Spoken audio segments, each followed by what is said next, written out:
There you go. I actually haven't done one of these in a while. I'm doing another one in 2 days.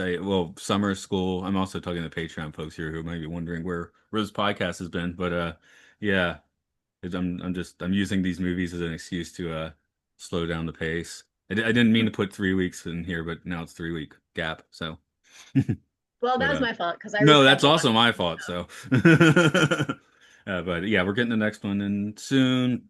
We're saddling the wind today. I have to Oh remember my how to start gosh. this podcast, I guess. Hey, if you're ready, we'll do it. Yep, let's do it. Hello, welcome to Time Enough Podcast. It's where we went through all of the episodes of the original Twilight Zone. We finished it. Yay. So now we're on to Rod Serling's movies. That sounded like a sarcastic yay. Sorry. It It's did. eight in It the did. it's 8 in the morning, you know. Sometimes you get weird at 8 in the morning. This is what I was gonna hey, you were just apologizing that we had to delay this a bit. You know, it was gonna be 7 in the morning, so kind of better for me. Because seven It's in the morning 7 p.m. yeah, here, seven. so See, no problem. 7 in the morning podcast. You don't know what you're saying, which is fun because you can listen back and have no clue what you were talking about. So I guess there's a plus. But I'll remember 5 words I said for today's movie. Saddle the wind, which is what does that mean exactly? Like you're throwing it into um, the wind, like the saddle flies away. They even discuss in the movie, and I just never really got like what does that mean? It's 3 words that seem to go together, but maybe don't. yeah. Well, so does some of the dialogue that follows the trend. Especially when they're talking about saddling the wind, yes. Yes. Or maybe there's a was it etymology? Is that insects or words? I don't remember, but Mm, yeah, maybe there is something to that. Maybe it's like some weird phrase, old-timey phrase that I just don't know what it means and did not run across when doing trivia and stuff. well, I'll Um, Google it, so we'll yeah, find out. okay. Speaking of trivia, I guess I'll do some trivia. Anyway, this is Saddle the Wind again. Dun, dun. Release date was March 5th, 1958. Of course, the writing credit. The writing credit is Rod Serling, which is why we are talking about this. I might not, this might not be on my radar otherwise. Robert Parrish directed. He started out as an actor, appearing in the silent epic Sunrise and some R gang comedies, to name a few. By the 1940s, he was an editor and won an Oscar for 1948's Body and Soul. A decade later, he was directing. This is pretty much as prominent as any of his other films, to be honest. But he was one of 5 directors on that weird 1960s Casino Royale, and apparently he was mostly directing Peter Sellers scenes in that. A film I need to rewatch sometime. I haven't seen that since I was 12 and very confused. It's like going Yeah. through all the Bond films as one does when they're 12, and it's like, oh, because and that one, what's happening? Why are there many James Bonds? I was probably younger than 12. I couldn't handle the concept at that time, so we'll see if You'll love it now. yeah. He also took the wheel in the Twilight Zone. I was like, Robert Parrish, yeah, I know that. He's a major director. No, he directed one for the Angels, A Stop at Willoughby's, and The Mighty Casey. But A Stop at Willoughby's being one of the best Twilight Zone episodes, possibly my number one. It's in the top 3 for me, so his name stuck in my brain because of that. So I guess that makes him a real director. Can you be an auteur if you made a really good Twilight Zone? Why not? I think so. Okay. I don't think he cared about. I don't think this the generation of people that cared at all about being auteurs, except for Orson Welles. Uh, Elmer Bernstein did the score, a legendary film composer. He did the music for films ranging from The Ten Commandments to Airplane to The Three Amigos. I don't know why I felt like putting 2 dumb comedies in that trio. You want to throw in another one? Oh. What about Walk on the Wild Side? Didn't he do that one too? Lou Reed's Walk on the Wild Side? Yeah, No, no. the other Yeah. one, the movie, the 1962 one. Yeah, Let me yeah. double check. Um, Actually, I think he did the Scarlet and the Black too. oh, Now I'm going down a Google rabbit hole. And by the way, I looked up Saddle the Wind, and Google says that it came from this movie, so it doesn't know. It's just made that up. oh, well, yeah, when I got my file of this as this one's I got from like archive.com. It says like John Sturgis's Sail of the Wind. I'm like, what? Which Hmm. that's a mistake. Oops. Well, So uncredited he directing. is So he yeah, a is mistake. Yeah. okay. Hey, actually, yeah. How so? You want to get it? That's some trivia I don't have here. Oh, well, that's what IMDb is telling me is that there was some uncredited directing by him. That's it. Okay. Anyway, Short the little. archive.com file I got really wanted to push his name on me, and I was like, thought it was a mistake. But okay, I mean, there are some maybe what was he second unit or something? There's some real nice looking shots in here, that's for sure when they're on location. It looks like they were always on location because it's in Colorado. So the whole Yeah, thing. I it does say here the film was shot on location, the Rocky Mountains in Colorado. It's a little vague there. Um, I felt like I was seeing a lot of like tighter shots did seem soundstagey or screeny to me. Like close-ups, I don't think were on location. I think they did some soundstage work here. It does say on Wiki shot entirely on location. I don't quite believe that, but you have a Mhm, better eye mhm. for that than I do. So because I believe it. I believe it could be. I mean, I think they just use one building as their soundstage, or a couple, like the bar and his little or Steve's house. So I can kind of believe it. the movies that have broken my illusion the most actually are probably like 50s Hitchcock and early 60s James Bond films where I watch those films I'm like studio shot day for night on location. I'm just sitting there like and then North by Northwest for Vertigo it's like every 2 seconds on location pickup shot not green screen whatever rear projection. I mean I can't unsee it which sucks when you're watching Vertigo, you know? That's how cinematographers watch movies. Like in my Okay. experience, they're like, I can't undo it. That's how I see it. Like I it's perfect. accidentally cinematographed myself, and I think Exactly. that's the weird thing when you watch late, especially late 50s, early 60s films. Like you see so much of it, and it doesn't mean they're doing a bad job. It's just by that time they were like, I guess, stitching so many different methods together. And if you have an eye for it, there it is. This movie to me had it. If anyone has, send me a comment and say no, they were completely on location the whole time. But my eyes were like, there's a studio shot, there's an on location shot, and so on. I mean, they What did made you say great was this? use. Oh, go ahead. Can we go back to the soundtrack? Because like IMDb only has Julie London's song as the soundtrack. Yeah. Okay. Yeah. So where are you getting the other? Is that Wikipedia? I'm getting Wikipedia saying Elmer Bernstein. I feel like I did see his name in the opening credits, but yeah, now that I'm looking at the poster, his name isn't anywhere on it, is it? The But internet's been lying to me lately, so I just want to make sure. Like I need to double check. oh, I'll shout out the cinematographer here, George Joseph Fawsley, since we are talking about again, did a good job. I see the grease behind the wheels, if you know what I'm saying, you know. He did Allegedly. Marx Brothers stuff. He did Animal Crackers, which I guess that's not really a standout for cinematography, but I do love that movie. That's when you couldn't move the camera much, you know. Right. Coconuts, he did that. That's when they still had to put like the giant microphone in a plant or something, because that was 1929. So that has like zero cinematography. You got a Bernstein report there? You look like I'm more, you're I'm scrolling through. Yes. okay. Walk on the Okay. Wild Side. I was correct. That's 1962. And I thought, but there's another one I was thinking about to recommend. So let me do some other research. We usually don't do our research while we're recording, but today's different. Yeah. Well, this is a movie that is it exists more than most of these movies we're covering because they're like, I don't know, Patterns is great. We did Patterns. We did The Rack, which was good, Paul Newman. But Yeah. it's not really a movie that people think about much, you know, and we're going to be getting to a few more like obscure movies. Like I apologized to one of our upcoming guests because I'm like, you're going to have to watch this thing on what looks like a garbage bag, you know, on YouTube. So Yeah. Okay, so I was not correct about who I thought Bernstein was elsewhere. So I'm just going to throw in Walk on the Wild Side, and that's a great soundtrack, and everyone should listen to it. And it's good there for we something. go. I've had the Three Amigos song stuck in my head. That's why I stuck that in the list. So I don't, did he write the song? I don't know, but he did the soundtrack at least. We see that. I'm gonna start getting into the actors though, which again, this is your wheelhouse way more than mine, especially for the first couple names. So We you mentioned know, the plot first. Like, do we want to go back and just like give a summary of like what this spectacular film is about? yeah, sure, go for it. Oh, I meant you, but Oh, let's you see. meant What's me. No, I make the IMDb guest give say? the TV guide synopsis, usually after a trivia, but hey, if you're primed, or we could do the actors first.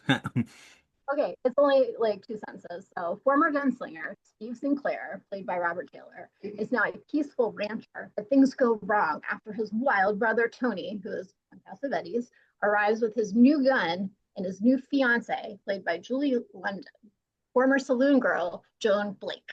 Does that make sense? That's the actor and the names of the people. So, There we go. So I guess we'll talk about those folks. We've got Robert Taylor as Steve Sinclair, as you mentioned, the leading man from the 30s. His first big role was Magnificent Obsession. Baton stood out, maybe just because I saw on VHS shelves a lot. I thought after this film, he ends up on TV, as I guess many 30s idols do. In The Detective, starring Robert Taylor. That's the complete title, by the way. It's The Detective Yeah. starring Robert Okay. Taylor. So, It was important to put the name brand in those early shows, like somebody's yes. presenting or starring somebody. Very much I so. guess in 1959, Robert Taylor. See, he's someone that I feel like isn't really. He didn't. Quality. It's not like he quality wise didn't stand this test of time. He's a good actor, but as far as like in the zeitgeist, he's kind of. I felt like he probably was way more in it, in his day than he is now. Yeah, It's like the I think George Clooney character in Hail Caesar or something. we had Van Heflin last time, so I was thinking like this is a Johnny Eager continuum because that was where Van Heflin won his Oscar, and we did that movie last time, and now we got Robert Taylor, who was Johnny Eager. We just need a Lana Turner movie, and we can like complete the trifecta. Okay. I don't know if we have. I don't think we have Lana Turner coming up, We don't. unfortunately, I was but. just daydreaming. So let me also add that so you kind of already hit this, but Taylor was discovered by MGM in 1932 and signed in 34, and he was about 23 at the time, and he became a leading man right away. So like his career really did start in the mid 30s and went until the late 60s, which is when he died. So he was not a stranger to westerns. Like he started in the late 30s doing westerns. There was one called Stand Up and Fight from 1939. And he also played Billy the Kid in 1941 as Billy the Kid. And then he did more, and then he did more Westerns after this too. So it was a great genre for him because as he aged, he could be like the agent gunslinger, and it just was a comfortable place for him to be. He was a Nebraska born boy, so he was at home in the saddle. There we go. See, I knew you could bring on that power. I'm looking at, so wow. Okay. Why were they brothers in this movie? I John mean, okay, Cassavetes, who yeah, plays his brother Nick, is a full 30 years younger. That's easily father-son age. no, I I don't, don't think maybe it's so. for the narrative, but yeah. No, I have Taylor as 45 and Cassavetes as 27. Okay, hold on. I So have to, still a gap. yeah, And still then a gap. John London's actually older than Cassavetes by a couple of years. Oh, I was reading the wrong thing. Okay, there's an 18-year gap, which I guess it's pretty big for brothers, but yeah, that makes a little Yes. more sense. He could still be daddy though. Well, the backstory is that their parents died young, and then Yeah. Taylor, as the older brother, became the parent to this like loose cannon who What do you say is when you were Cassavetes. 4? When he was 4, or 5. I thought it was 5, but close enough. Yeah. okay, they're definitely not a 5-year age difference, and that's clear. But whatever, it's Hollywood magic. Play Oh a no, I meant fanfare. that their parents died when the Cassavetes character was 5.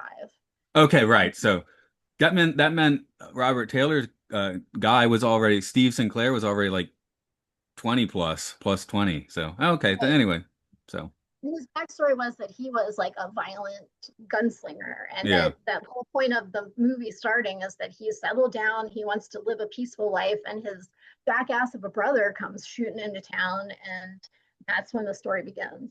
I was just breaking out. I guess you can't have him be a father. I was breaking out my writer's hat and thinking, could it be a father? And I guess because of the parental authority, which you can not have that, but that would have given a different tone, which maybe doesn't work as well.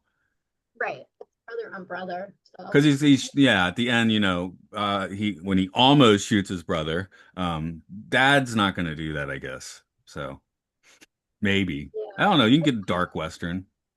I was sort of hoping like Cassavetes would die long before the actual end of the movie. Like, is there anything redeeming about him? Go ahead, try to answer. Well, I did have a fun thing where I started watching the movie, and just for 2 minutes, I actually thought that we were on his side, so to speak. So, the red flags go up very quickly. But when he shows up on screen, I'm just kind of assuming, the brother team, right? For some reason, Mhm. because Well, maybe they're because happy they're to see each other, but yeah, then he yeah. starts fucking up immediately. Like he's being aggressive, shooting people. Although, they act like so he shoots Larry in the saloon who was going after his brother Steve. And so he's like, well, he was going after you and I protected you. Supposedly that's the first person he's ever killed. So like that was weird, right? Like they establish him as this loose cannon and trigger happy dude, but that's the first person he's ever killed. And then he just goes off from there and then just starts fights for the rest of the movie. Well, I assume he's the dog that's all bark and no bite. I mean, I teach kids. I got 5-year-old boys that really want to, like, you know, not chest burst. It's alien, but yeah, that really want to pump their own chest, whatever.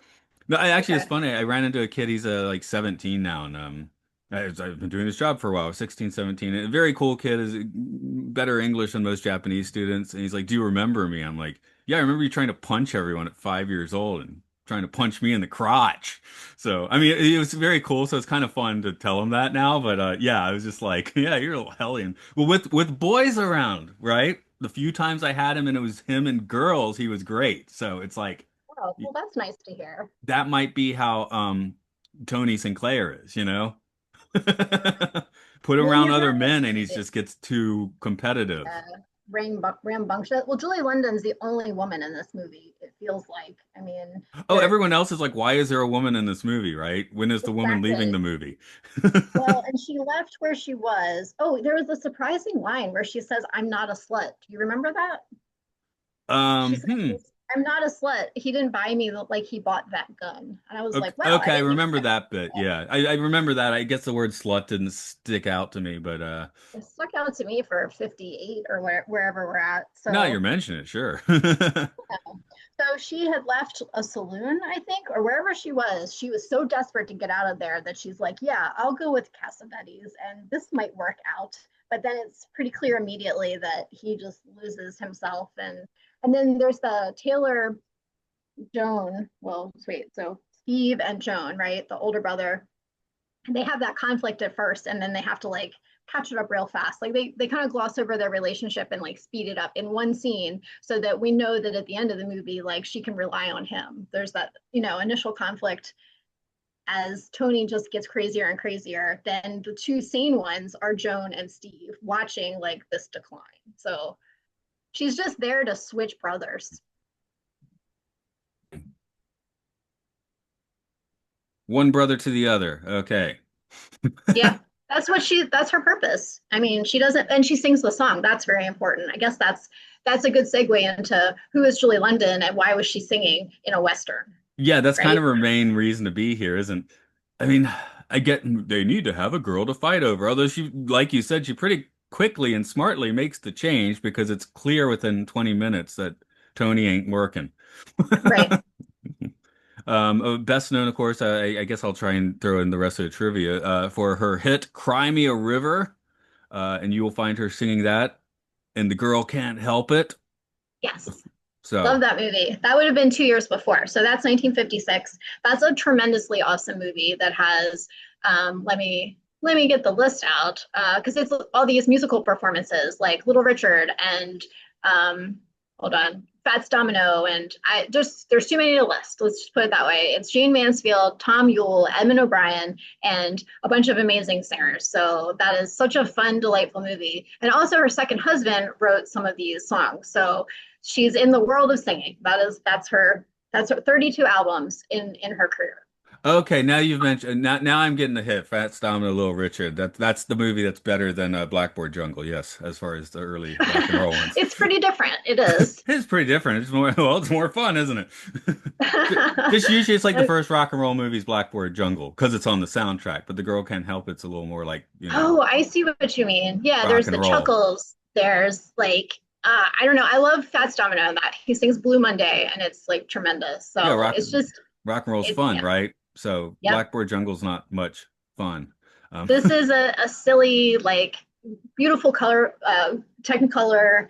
It's like they took the 7 Year Itch with Tom Yule and they're like, let's put Jane Mansfield in something and kind of make it slightly different and put more music in it. And here we have it. But oh, I want to mention that in 2022 there was a beautiful Criterion Blu-ray that came out of The Girl Can't Help It. So that is very much worth collecting. There's special features and commentary tracks and just I just ordered it. I haven't seen it, but I know it's going to look beautiful and I'm glad to have that back in my collection in Blu-ray form. So that's my recommendation from the movie Sound of the Wind is go see The Girl Can't Help That It. actually sounds like the correct recommendation. By the way, we kind of read and roughshod over Cassavetes. I do need to finish my trivia on him too, which he Yeah, got yeah, an please do. Academy Go Award ahead. nomination for A Dirty Dozen. He's in Rosemary's Baby. I know him better I think he's probably known better today as a director.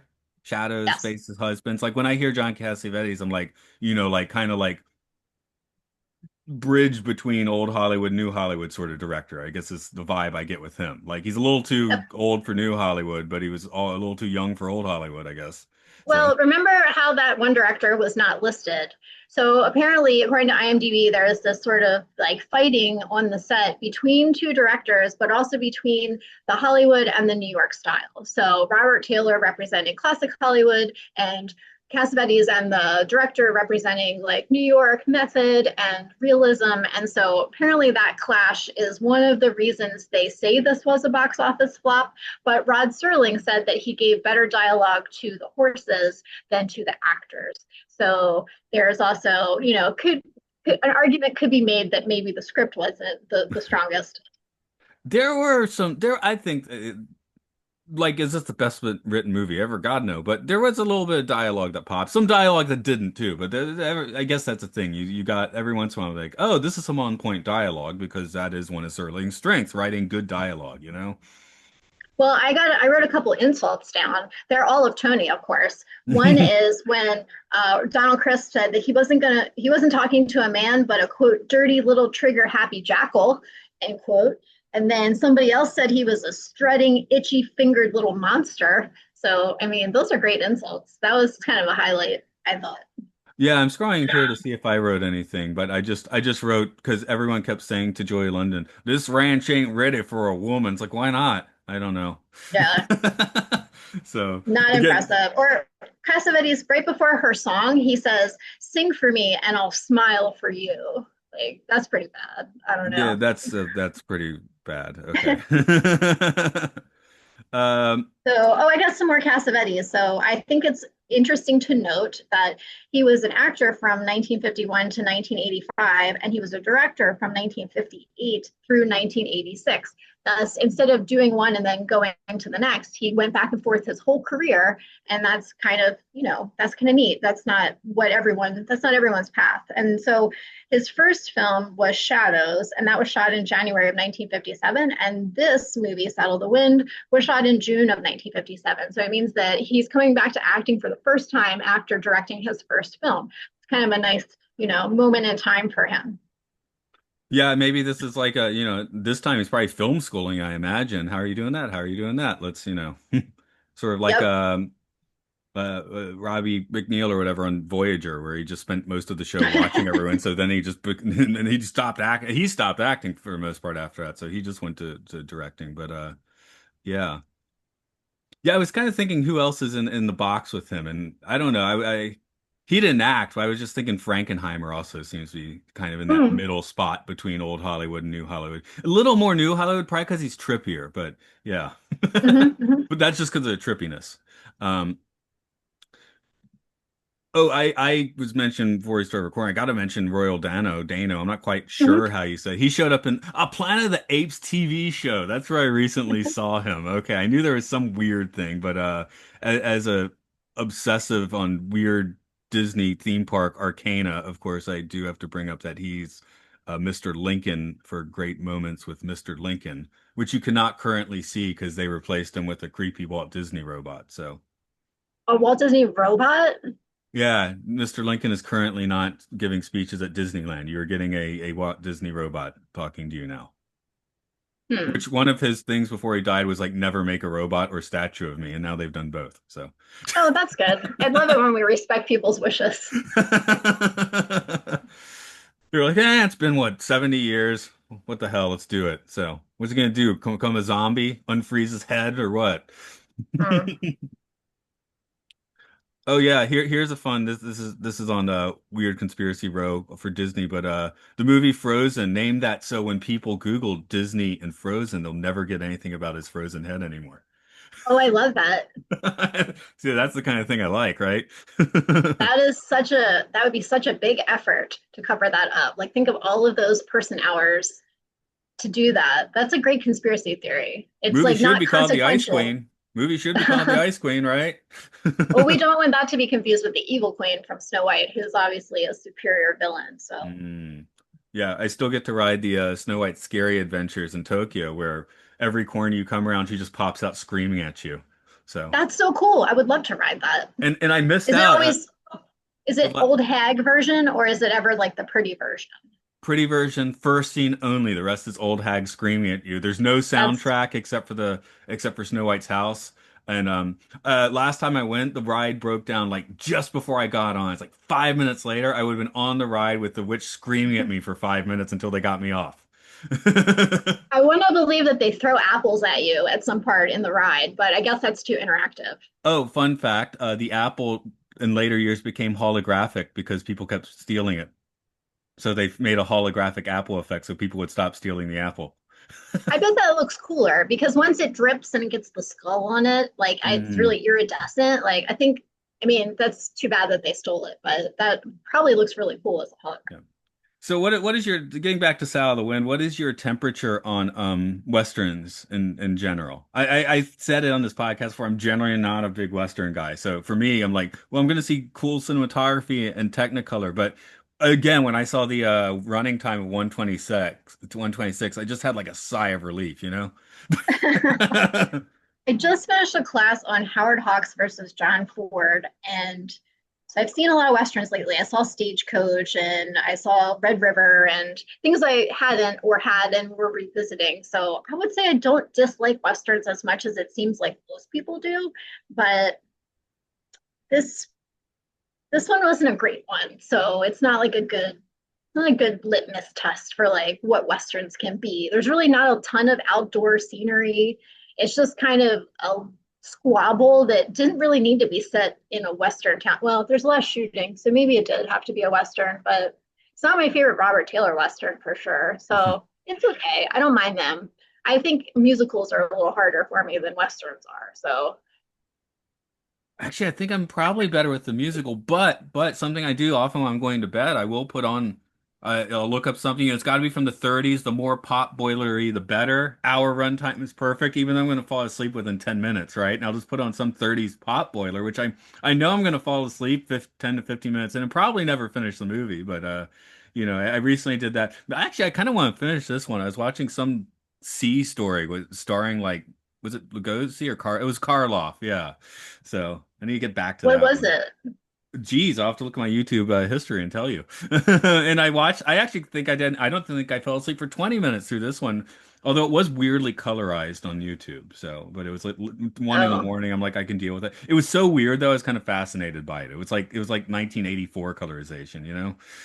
oh, that's probably what it was. It was probably the 90s when Ted Turner was like, let's colorize these. Nobody Yeah, likes yeah. black So and I was just kind of fascinated to watch a little bit like that, I guess. But usually I will do the black and white. But yeah, and then wake up the next morning and be like, what was I watching? Because I started the movie at 1 in the morning, you know. And often I will choose like the dumber looking a Western and the earlier the 30s it is. If the date's 1940, no, we're off. It's gotta be 30 something.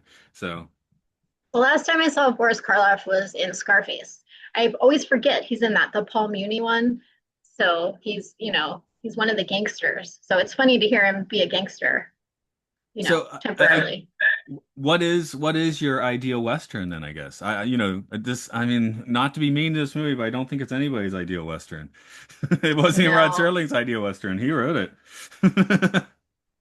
yeah, I don't have like a go-to one. I really don't, and I should, but I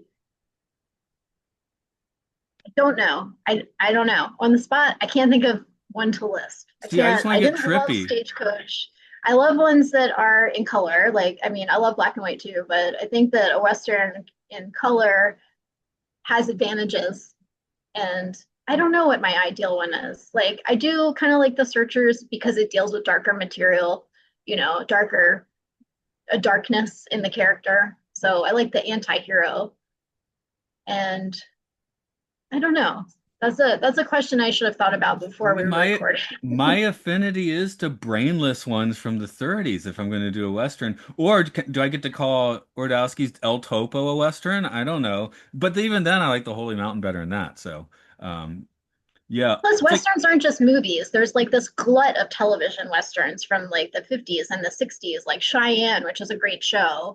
But like I when I hear the word western, I've just been flooded with all these images and all of these like hours of content that it's like, how do you even parse out what you're choosing? But I think some of those shows in the like Zane Grey Theater, which Dick Powell did, or Cheyenne, those are good things that aren't even in the format of a film, but those let you kind of explore what a Western can be instead of just one linear story. at the same time, I've been meaning to rewatch Unforgiven for what, 30 years now?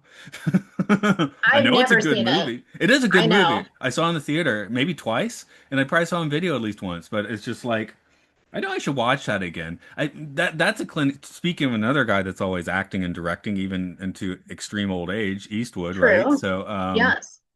and his movies can be a little dry, really dry, dry like his skin, at this age. But yeah. So that's the thing, something like that. It's a very good and very dry Western. I mean, are we going to do the questions at the end of this with tripometers? We'll see. I guess we are, and we'll see how that goes. I don't think yeah, there is. You can feel some Serling pop in some of the dialogue. You also mentioned some dialogue where there is no pop. But that is definitely, having watched the Twilight Zone, something like The Grave. I think The Grave is probably my favorite Western Twilight Zone episode. That's the one with Lee Marvin who playing an idiot. Oh, great. I decide it's a dark comedy in that one, and I really like that episode, but it has to have that light supernatural element. And when we did that episode, we even discussed, is this really a supernatural element, or is he spooking himself because he's dumb? Both are Right. fine, but this doesn't have anything like that. It This is coming doesn't. from the patterns mold where it's like, conflict through dialogue. Like you said, there's not enough outdoor scenes, right, for a Western. I mean, Uh, there's the land. That's a big thing in a Western, right? Like whose land is this and who stepped over their boundary and let's build a fence and let's shoot people and let's, have vendettas and the whole point of the Dano character was that he actually owned that land. His family owned the land that the Sinclairs now live on. And they kind of glossed over that. It was like, Donald Crisp wants to buy the land and he's like, no, this is my land. And then somehow that just gets sort of pushed aside. And then in the end, Robert Taylor gets to stay. So like Speaking of what happened? Danos, he drank his milkshake. That's what happened. Kind of the same plot twist at the end of There Will Be Blood. Except I don't think that guy shot himself. The other Dano, right? That's another thing worth mentioning is the ending and the shooting. I mean, that's the implication. Well, that's what he said, right? As he's dying, which he shouldn't have been able to talk if he really had shot himself, like we're supposed to understand happened in the off-screen shooting. He just sort of is like, "Oh, I did this so you didn't have to shoot me." Like that's how we ended this. Like, you didn't want to have to shoot your brother, so I shot myself. It's like, okay, that's the end, I guess. And getting back to Finish when over. Royal Dano gets shot, I can't use the character's name when his real name is Royal Dano. But yeah, when he That's gets shot, I'm fair. like, he just got gut shot. That guy's gonna be alive for another 2 weeks. It's like, oh, he's dead now. It's like, no, you shot him in the gut. He's Got not him in the dying. shot, and then he rolled around in the mud. He could have like choked on that mud the way he like slithered into the mud as Oh, he well, was like, hey, if you've been yeah, shot in the gut in the Old West, maybe you do want to just try and drown the mud because maybe you do. you're in time for Yeah. real bad time. Oh, movie report. The one I watched a week or two ago was Phantom Ship, starring Bela Lugosi and Shirley Gray, a voyage cursed by mutiny, mayhem, and mystery. The night before that was Trouble in Texas with Tex Ritter and Rita Hayworth. So Ooh, I thought you'd spark up to the Rita Hayworth. And that sounds good. it looks like I put on Undersea Kingdom, but I think I realized it was a really long serial and decided not to do Undersea Kingdom. So I didn't know that Rita Hayworth made a Western with Tex Ritter, but that sounds like it has potential. She did Westerns as well. I guess everybody kind of dabbled in Westerns if you that think about studio it. system, it's like this week, go to this lot. You're making this movie, Yeah, So you end up doing a bit of everything eventually. It's like, hey, we know you're good in like screwball comedies or whatever, but I'm not, oh, hey, where's that wasn't her forte, but but let's send you to this and see what happens. You can make one Yeah, Western, and if it pops, it pops, you know? yeah, Next week just you're like doing something teaming else. people. Hmm. Yeah, we know you can dance, but can you ride a horse? You know? Yeah, and if you can, hey, but you eventually become like a double, triple threat, that sort of thing. So I was Is there wondering, any? actually, I do think that was the most interesting thing about this. The brother on brother stuff wasn't as interesting as, because I was like, is this like a veiled like Joseph Smith story, you know, Hmm, or whoever was the guy, Brigham Young, whoever actually brought the Mormons out west, had that right. vibe, you know? So, but they didn't say it directly, you know? It's like when people now like they make a movie about Scientology, but they don't say Scientology. They mentioned the Civil War really briefly too. Like there was a little moment of like Yankee Southerner like animosity, and that was just two lines, and then they moved on from it. Remember And that? Dano's the only Yankee, right? Everyone else, like, I was in the Confederate Army, you know, I was Right. a gunslinger in the Confederate Army, which, you know, and we saw some in the Twilight Zone too, where at this point in time there was a little bit, a lot more, I guess, sympathy for Confederates. You Hmm. know, I guess there was still a bunch of people like, oh, they fought for what? I don't. Let's not talk about that. But anyway, times have changed, is what I'm saying. Yeah, but it's interesting that it was enough to kind of throw in there, and then, yeah, I don't know. That was random. I thought My like first we note didn't was really need actually, to know. yeah, my first note is he felt like a hippie commune leader guy, like, you know, an Easy Rider when they come across the hippie commune. And I was like, that doesn't make sense. And also, this is 10 years earlier. And then I just started thinking, like, oh, well, okay, maybe well, Rod Serling might be pushing that for some reason. I don't know if he had an axe to grind or, well, he wasn't grinding an axe. He's a relatively sympathetic character that gets shot. Yeah, A just for little trying to forward. claim what was his. You know. How do you pick up all that barbed wire? It was like in a Right. big loop. That was Also, weird. And they didn't do anything with it. They're just like, yeah, we're going to build a fence. And then the plot made sure that we didn't actually have to build the fence. historically, actually, I read a book called Cattle Country last year. This is about, you know, basically like actual cowboy history, and barbed wire is like a very major dividing line between like how things used to be and how things were later. Because you can privatize more ranches. Because before that, it's just, you know, respect your fellow cowboys, keep your herd, all that sort of crap.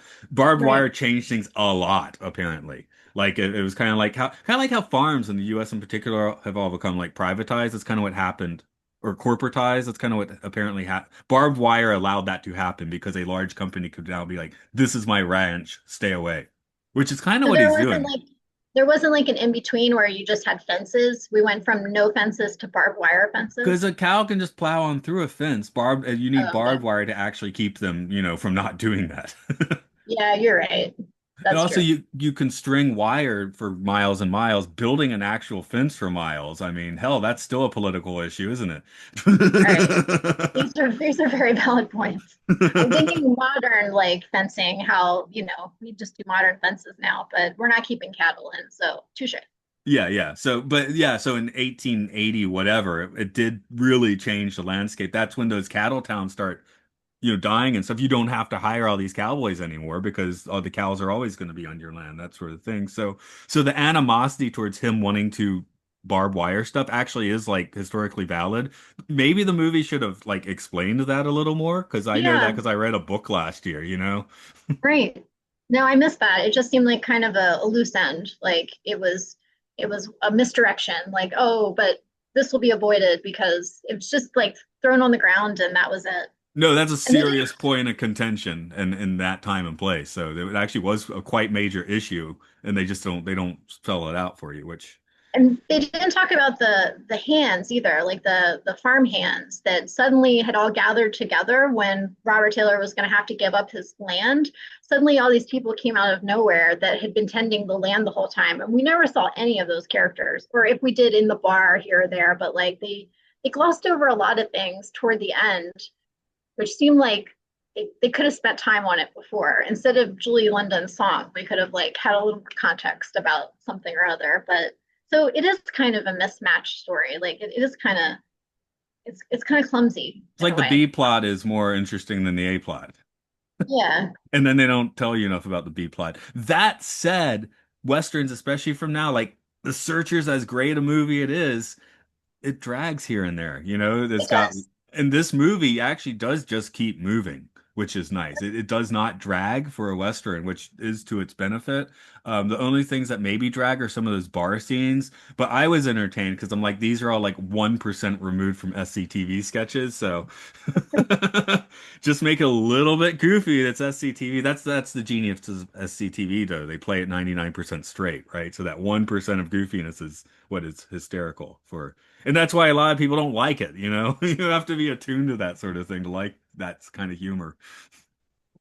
They didn't they didn't talk much about they said that there was something wrong with Tony, but they don't say what it is. They like Robert Taylor calls him he says that thing to Julie London about like I thought that he was like leather and I could mold him, but he was bad leather. Like what? It was something they everybody acted like he had something inherently wrong with him, but he didn't really start acting out until he came back. And he was like the one murder then just led to more misbehavior, I guess. So they didn't do a great job of making him a sympathetic character or explaining much about who he was before he showed up because everybody else seemed to have backstory about him that the audience doesn't have. Well, if nothing else, maybe he was pissed. Maybe he noticed he was getting cucked by his own brother and was pissed by that. It was pretty subtle though. Like they didn't Yeah. really there was a really subtle courtship if that's what it was. And then of course your last shot is the two of them riding off together, but they didn't really delve into a romance there. She's She going back just to was the saloon. yeah, The saloon's yeah, better than this crap. possibly by the end of well, no, because Robert Taylor is a better match, but yeah, they didn't give her much to do.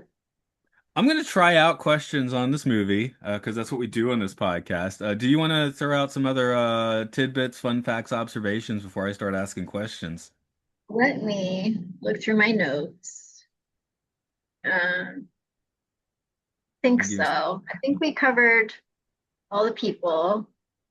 And oh, there was a line after this is another one of those awkward lines that I just have to say. Like when after that guy Larry was shot by Tony because he was going to be after Steve, Steve says to him, "There wasn't an hour in a year he couldn't outdraw you." That's so clumsy. Like he said it really well, but I was like, "What did he just say? There wasn't an hour in a year he couldn't outdraw you." The Beatles love that stuff. 8 days a week, a hard day's night, you know? That's a nonsense line. So uh, that's it. You should ask questions. I don't think there's anything pressing to cover anymore. I'll rephrase it into, does this have anything you would equate with the Twilight Zone? I mean, there is no, okay, is there a Twilight Zone here? I mean, there doesn't need to be, obviously. It's 1958, but No, that's a good question. Like, is there any germ of it? But there's nothing. It's also straightforward. There's yeah. no. I really don't think so. I don't see any of it. I don't I see just any alternate anything. Yeah, we It's just, keep quoting the bad lines, but there were a few bits of dialogue that popped, you know, especially the more philosophical parts. I'm like, okay, I can see that as at least being one of those interesting scenes where people are discussing that sort of thing in the Twilight Zone. But yeah, there's nothing here that really feels like that. Tony can easily be a character in a Twilight Zone episode. Once again, the grave, it doesn't have much supernatural, but that little edge of weirdness makes it the Twilight Zone, where Saddle to Win, yeah, I think has none of that. maybe that's the best way to put it. Is that Tony is the best candidate to be in a Twilight Zone episode because he's got all the angst. Like he's like filled to the brim with all of those like conflicts, whereas everybody else is just normal. So let's say Tony would be one of the characters. I don't think Or anyone else. or Royal Dano, who plays Clay Ellison. There, I got the character's name out once. That guy Mhm. would, and getting shot. I mean, geez, just put that in a 22-minute form or 25-minute form. Cut Tony out, or have Tony be the psycho that, really he's the psycho that does him proper. You could refashion this and then just add something slightly supernatural. So there's the germ. I mean, you'd have to do some work, but Yeah. I'm just trying to draw a line from this to Western episodes of the Twilight Zone that Rod Serling wrote because it's interesting. I should double check if he wrote The Grave or not, by the way, since I keep bringing that one up. I'm not sure that he actually wrote that one at the moment. Um, well, There'd been I like what if like so Donald Christ's son had died, right? That was one of the somber conversations he had when Tony or sorry, when Steve goes to see Denon or whatever.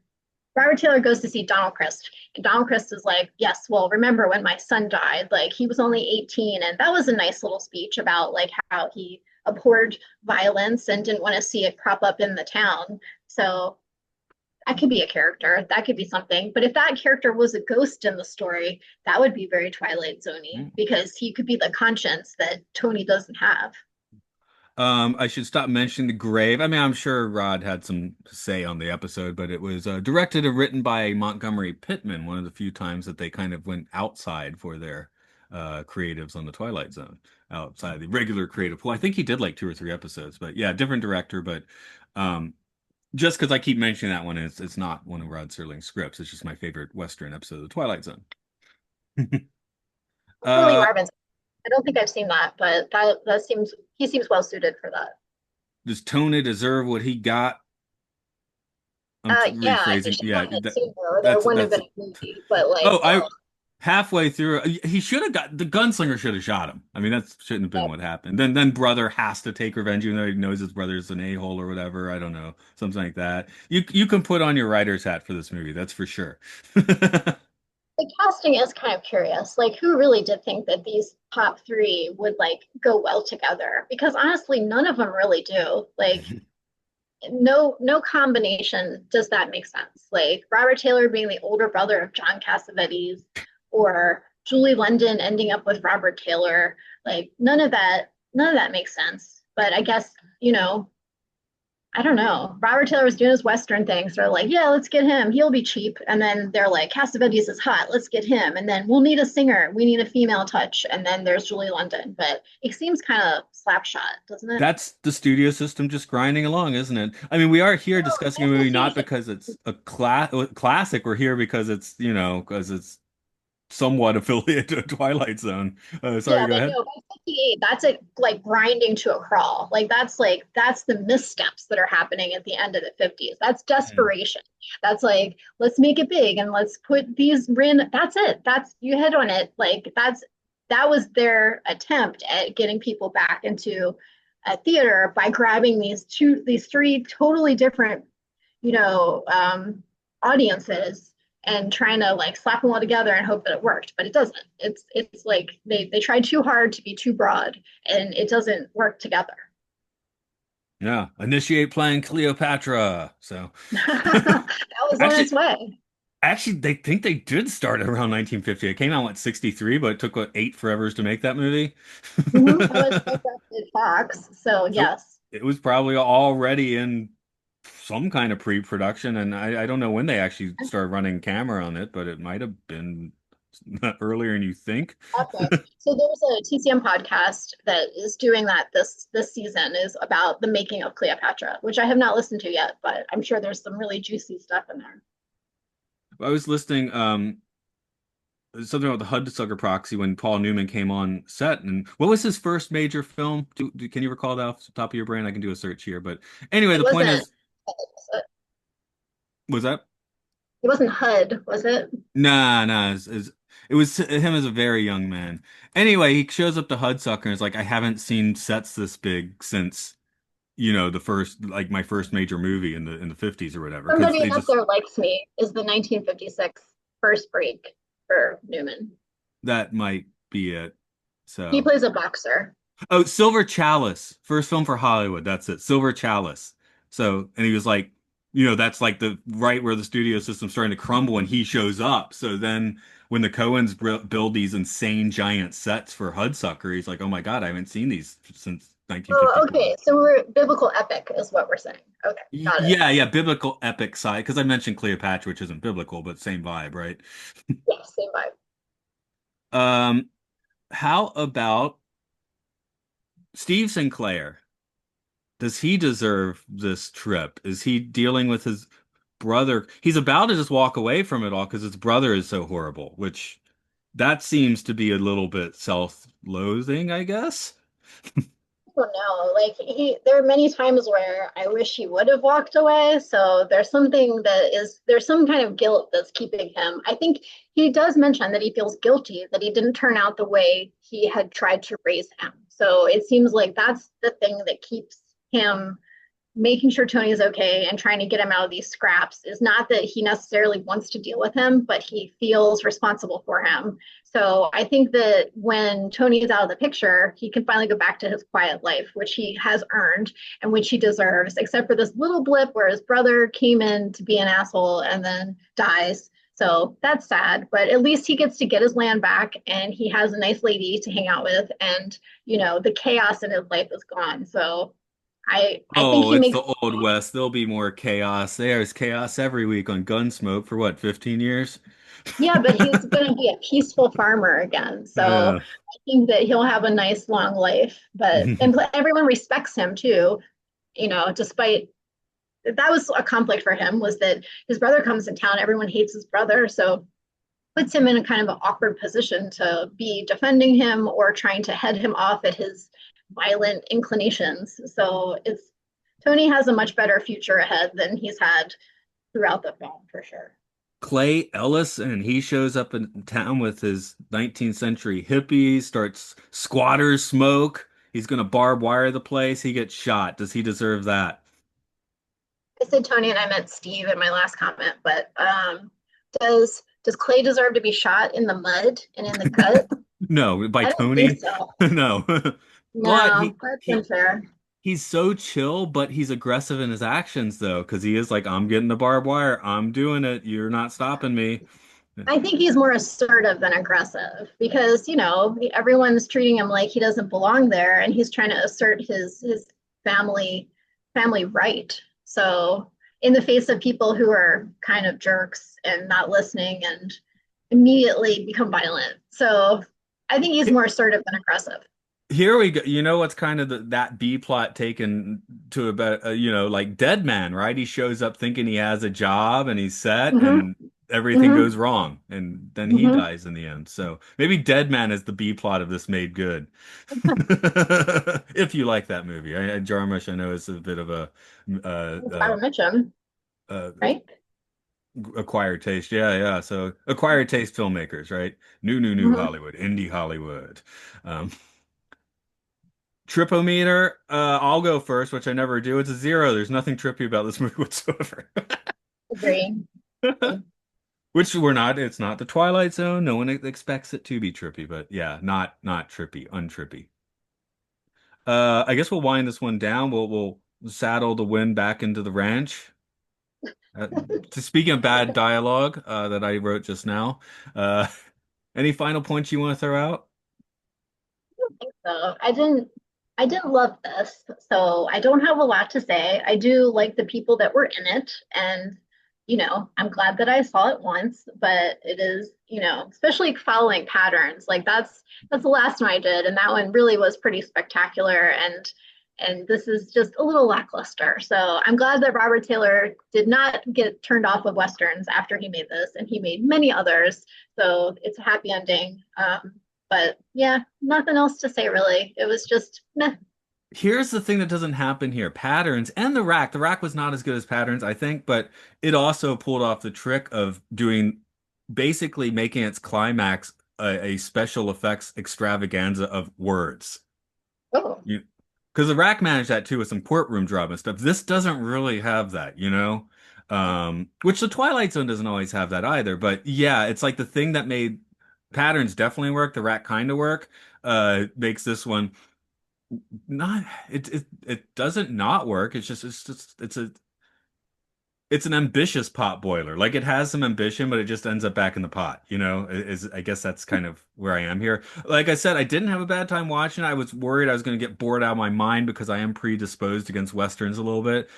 Was not particularly bored. Watched it straight through. Love that was 1 hour, 26 minutes. I mean, you can do this one if you can find it, you know. It is Warner, is it? So it's somewhat available, unlike a lot of the movies we'll be covering for On this series. Amazon. But It was on Amazon. It wasn't a very pretty print, but it was available. I have oh, okay. I credits. went to archive.com and got a pretty good looking print. So it was good Hmm. looking. Like I was like, that's why I'm saying, man, the cinematography. Oh yeah, they really did make use of that. Maybe they didn't do enough outdoors, but the outdoor photography is like really nice in this It movie. was So really nice. Like when the Julie London and the Robert Taylor characters like have their one talk in the movie, then that's that landscape that they look over, and that was really lovely. But I think that the flaw in the movie is the Cassavetes character. Like it was just he was so over the top and so unlikable and so unredeemable that nobody cares when he dies. You wish it happened sooner. And if mhm. he had more dimension to him, or we had more backstory, or we thought that anyone could care about him, then except Robert Taylor, who had to because he was his brother. Like that was obligation. That wasn't like true love. Like he wouldn't have picked to love this dude unless he was related to him. So if that had been different, it would have been a very different movie. And I do keep thinking if they had made it father son instead of brother brother, little prodigal son going on there, prodigal son gone wrong, that sort of thing. Would that have made a better movie? Is brotherly Or if love or fatherly authority the better way to go about this? but Tony doesn't respect anyone. So you would have had to have a little bit more coming from the Tony character, no matter the relationship, for there to Tony wouldn't be have changed, but Steve would have been different if he was the father, not the brother. The last I scene, think he has to be a brother, I think, for the scene to play out that way, most likely. But yeah, you're right. You're right. would the change be better? I don't know. Anyway, things to think. The questions no one is losing sleep over, to be honest, but no one is too concerned about rewriting a 70-year-old Western, I think, that was box office 1 million, budget 1.5. So they did Mhm. not watch it in the first place. Well, and the moral is go watch it. The girl can't help it. Yeah, as well. So that's your plug, isn't it? Unless you got something That's else my to plug, plug. go ahead. That's your plug. Okay. Yeah. No, Um, that's it. As for here, we'll be back. What is next time? Next time's incident in an alleyway.